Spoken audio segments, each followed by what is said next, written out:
अब साथीहरूको लिङ्कहरूबाट त्यो एजेन्सीमा बुझ्नु, यो नम्बर दियो त्यो नम्बर दियो, यहाँबाट त्यहाँ गयो, एप्लिकेसनहरू भर्यो होइन।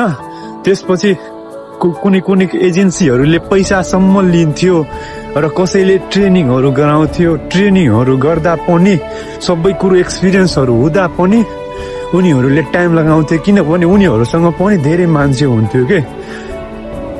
पाले पिलो सबैलाई चान्स दिन्थ्यो, तर मलाई चाहिँ उनीहरूले कामहरू म पाइसकेपछि होइन बल्ल उनीहरूले चान्स दियो कि काम छ भनेर। अब तपाईँ कुनै कामहरू एकदमै गाह्रो तरिकाले भेट्नु भएको छ होइन, अनि त्यो काम कसरी छोड्नुहुन्छ के। अब एजेन्सीको कामहरू भर हुँदैन के।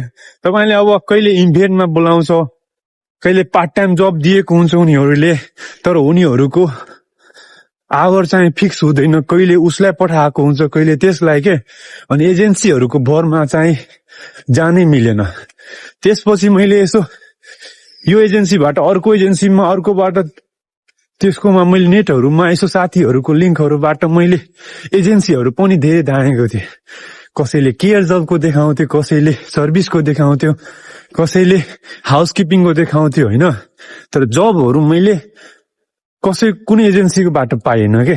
आफैले साथीहरूको थ्रुबाट त पाएँ होइन, तर कामहरू सुरुमा यति गाह्रो थियो नि होइन, त्यही पनि मैले गरेँ के। अब यहाँ सर्भाइभ पनि गर्नु छ, घरबाट कति पैसा मगाउने होइन, त्यस्तो हुन्छ।